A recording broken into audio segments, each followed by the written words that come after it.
रौनक होंगी आपका टाइटल, क्योंकि एक फीमेल। हाँ बिल्कुल है ना, घर में सही है, इसलिए तीनों जो बच्चे हैं हाँ मेरे मियाँ समय वो भी बच्चे ही हो जाते हैं। हाँ।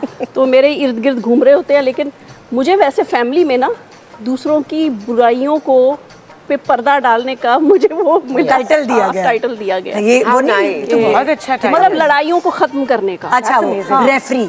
तो अगर हमारी कोई दोस्ती में लड़ाई हुई तो हम तो फिर आप साहिबा से रुजू करें।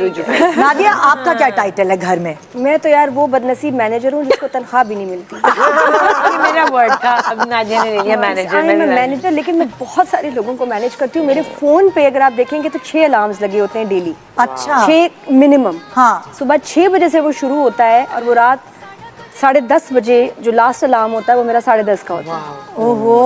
और अलार्म किस लिए होते हैं? रिमाइंडर्स होते हैं? एक तो अकेली खातून हूँ मैं घर में, हाँ। ठीक है ना। अजान को मैनेज करना, उसकी ट्यूशन, उसको स्कूल से मतलब स्कूल के लिए उठना है, उठा है नहीं उठा, फिर उसकी ट्यूशन का टाइमिंग, कुरान का टाइम, कियान का टाइम, कियान के खाने का टाइम, फैसल को उठाना है, अब्बा को नाश्ता देना है। मैं तो ऐसे ना फिरकी की तरह घूमती रहती हूँ, मतलब नॉन स्टॉप। मैं कभी कभी मुझे होता है कि 4-5 घंटे हो गए मैं बैठी नहीं। ऐसे ही है। तो मैं इतनी, बल्कि ये मेरे लिए पार्टी है। मैं रिलैक्स, मैं शूट पे जाती हूँ, मैं इतनी रिलैक्स नवाब की तरह फील करती हूँ। मैं घर में, मेरी बहुत एक्सट्रीमली स्ट्रेसफुल लाइफ है। अभी जो मेरी बेटी आई थी इस दफा, अच्छा I am used to it. मैं I work like a machine, I function like a machine. मैं ये नहीं कहती कि मैं गोलियां खाती हूँ जिसपे मुझे अतीका, कौन सी गोलियां? हाँ ये भी अतीका उर्दू मुझे बड़ा डांटती भी रहती है यार। स्ट्रेस, आपका ये सर्वाइकल, बैक का पेन, माइग्रेन। तो मैंने कहा मुझे किसने देखना है, मुझे अपने आप को खुद ठीक करना है। तो I keep my medicine with me. कभी माइग्रेन हो गया और ज्यादातर वो सर्वाइकल वगैरह की पेन। अलीज़िया भी जब लास्ट टाइम आई थी फॉर अ मंथ, 2 दिन उसने मुझे देखा, she started crying. She said mama It's not nice now. You see, sorry. You are a machine. और मुझे थकन भी नहीं होती। कोई कह दे ना कि मुझे थकन है, मुझे पता है मैंने गोली खानी है, बैठना। मेरे 3 तरह के मसाजर्स हैं, वो लगा दिया, हीट ले ली। हाँ ये अच्छा मजाल है कि मैं कंप्लेन करूं या मैं कभी I never feel sorry for my self. मुझे मैंने करना है। हाँ। और मुझे थकन नहीं होती। हाँ। तो बस मैं अपनी गोलियां और अपना वो हीट पैड भी लगाया है 6 स्पीडों वाला। अरे मेरे पास बड़ी चीजें हैं, उंगलियां दबाने वाली मशीन है, मुझे भी सर्वाइकल में ये सारे इश्यूज हैं। उंगलियां दबाने वाली मशीन, काफ दबाने वाली मशीन इधर की अलग है, फिर एक मेरा पूरा एक ये है, पूरा एक टेस्ट है दबाने वाली चीजों का। I also have the same, yes. Islamabad में है ये। नहीं कराची में। आपका क्या टाइटल है? सहेलियों की जोड़ी यहाँ पे मौजूद है और जाहिर है बहुत सारी गप लग रही है। जो मुझे इतना मजा आता है ना, जब मेरी गेस्ट जो हैं वो फीमेल होती हैं सारी, तो पता नहीं क्यों मुझे ऐसा लगता है सारी बातें कर सकती हूँ। हाँ।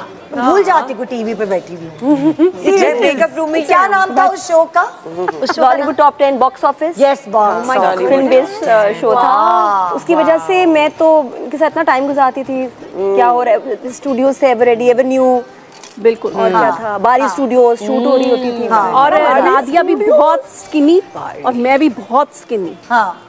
और अब हमें बहुत मेहनत करनी पड़ती है इसके। कितने आराम से हो जाते थे, है ना। ये तो डांस इतना करती थी जबरदस्त, इसके डांस का शूट पे तो मुझे जाना ही होता था। जाहिर है गाने वगैरह पिक्चराइज होते थे, तो वो हर वक्त शूट होता रहता था, तो उस वक्त एक्सरसाइज हो जाती थी, एरोबिक्स। आपकी बारी है जी बिल्कुल, रेडी हैं हम। नादिया से हमने सवाल पूछे हुए हैं और साहिबा देगी उनके जवाब। ओके। साहिबा जी जी, ये बताइए कि नादिया साहिबा की कौन सी ऐसी आदत है जो बदलना चाहती है? मेरी ये थोड़ी गॉसिप कर ये भी कौन सी थी वो? थोड़ी ज्यादा। हाँ, वो फोन नहीं उठाती। अल्लाह, वाकई फोन नहीं उठाती है? हाँ, और उसके बाद नाराज होती है कि मैंने कॉल की थी तुमने दोबारा मुझे रिटर्न नहीं की मेरी कॉल। मैसेज नहीं किया, और मैसेज भी किया होता है, फोन भी किया होता है, उसको पता ही नहीं। क्यों भाई, फोन कहाँ रखा है? मैं एक ये सब चीजें। अच्छा भाई चले, इसके बाद मैं आप लोग अपने घर लेके चलती हूँ, फिर मैं आपको शीर खुरमा खिलाऊंगी। इससे पहले कि प्रोग्राम खत्म करें, जरा उनके लिए शीर खुरमा जो है ना आपकी ईद है, यानी आप अगर ईद मुबारक उनको कह देंगे तो उनके लिए ये मिठास है जो आपके फैंस हैं सारे। तो भाई साहिबा शुरू करें। जी, मेरी तरफ से बहुत बहुत ईद मुबारक। और ईद का ये शो ज़रूर देखें क्योंकि इसमें हम सब हैं और खुशियाँ बांटें। ईद के दिन अपने जो नाराज़ हुए हैं उनको मना लीजिए और प्यार बांटिए। और ईद मुबारक तो कह दें। और ईद मुबारक। नादिया, अच्छा, मैं तो ये कहूँगी कि जो कपड़े आप नहीं पहन रहे कुछ अरसे से आपने उनको देखा भी नहीं, प्लीज़ ये कपड़े किसी को दे दें, उनकी ईद हो जाएगी। क्योंकि बहुत सारी फैमिलीज़ हैं जो अफोर्ड ही नहीं कर सकती कपड़े बनाना, या बच्चों के बन गए तो बड़ों के नहीं बने, तो इसलिए अलमारियों को हल्का करें, खाली करें और दे दें कपड़े किसी को। हाँ, और जर्क वर्क वाले दीजिएगा भाई, हाँ, मजा इसी में आता है। वो भी, और बस मैं और ये भी मैं कहती हूँ कि एफर्ट, ज़्यादा सोएं नहीं। नींद सबको आती है लेकिन इतना ना सोएं। और क्या होता है, कभी कभी हेड ऑफ द फैमिली सारा दिन सोते हैं, हाँ।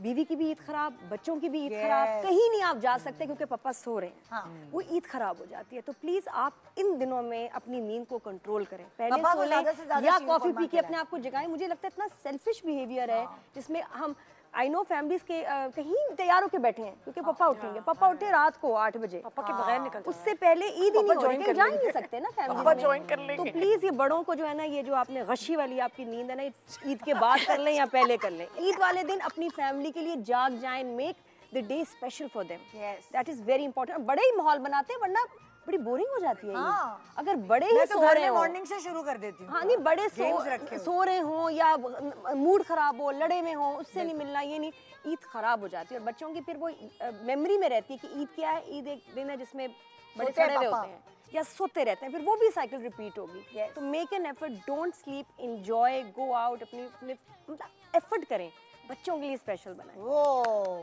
जी ज़ारा, मैं सिर्फ ये कहूँगी कि जैसे अभी हमारा रमज़ान गुज़रा है और हम रोज़े रखते हैं, अच्छी अच्छी बातें करते हैं, तो मैं कहीं पढ़ रही थी कि ईद का जिस तरह हम लोग सेलिब्रेट करते हैं कि नए कपड़े, खाने और ये सब, लेकिन मैंने कहीं पढ़ा कि ईद का एक सीरियस और एक ज़्यादा डीप मीनिंग भी होती है कि आप जिन लोगों से नाराज़ हैं उनको माफ़ कर दें, चैरिटी करें, और सबसे बड़ी बात कि आप ख़ुद को भी माफ़ कर दें और खुश रहें। सिर्फ ईद के दिन ही नहीं, Eid is like first day of the rest of the year for us. तो खुशी खुशी रहें, एक दूसरे को माफ़ कर दें, ख़ुद को माफ़ कर दें, और चैरिटी जैसे नादिया ने कहा ज़रूर करें, और ग्रेटफुल रहना बहुत ज़रूरी है। सो ईद मुबारक।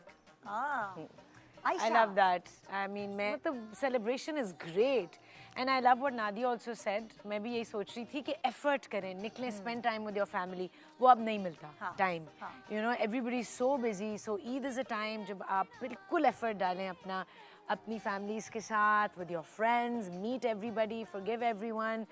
मुझे लगता है कि यहाँ हमें ना थोड़ी सी अवेयरनेस बड़ों को भी देनी चाहिए कि बड़ों को भी बड़कपन दिखाना पड़ता है, यानी कि मैं बड़ी हूँ तो मुझे किसी ने नहीं पूछा। बिल्कुल छोटों का एहतराम वो है, फ़र्ज़ है उनके ऊपर, लेकिन बड़े कहते हैं कि छोटे के पास कितना बड़ा मार्जिन है। मैंने आज उठ के कोई बदतमीज़ी भी कर ली, फ़र्ज़ करो कर ली, मैं जाऊँगी हाथ जोड़ूंगा, मुझे माफ़ कर दे, मैं तो आपसे रिश्ते में छोटी भी हूँ, उम्र में भी छोटी हूँ। लेकिन अगर आपने बड़ा नहीं बनी और आपने मुझे वही 4 बातें मज़ीद और सुना दी, तो मेरा ख्याल है बड़ा होना ज़्यादा रिस्पॉन्सिबिलिटी है, और लोगों को ये समझना चाहिए कि मैं अगर रिश्ते में भी बड़ी हूँ, उम्र में भी बड़ी हूँ, तो बड़कपन आपको ज़्यादा महंगा पड़ता है। छोटे के पास मार्जिन होता है, मैंने माफ़ी मांग ली। हाँ, ये वाली बात तो है।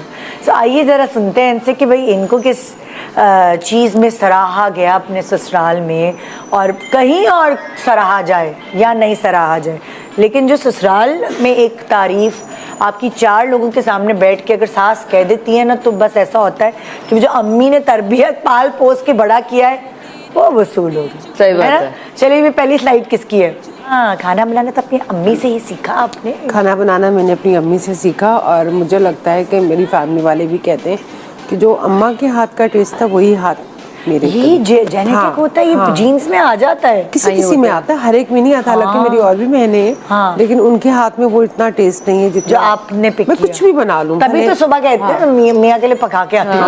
अल्हम्दुलिल्लाह। और सेट पे भी, शूट पे भी लेके आती हैं साथ, मैं अपना खाना भी खिलाती हैं। अच्छा, अम्मी ने जबरदस्ती सिखाया या आपको खुद भी शौक?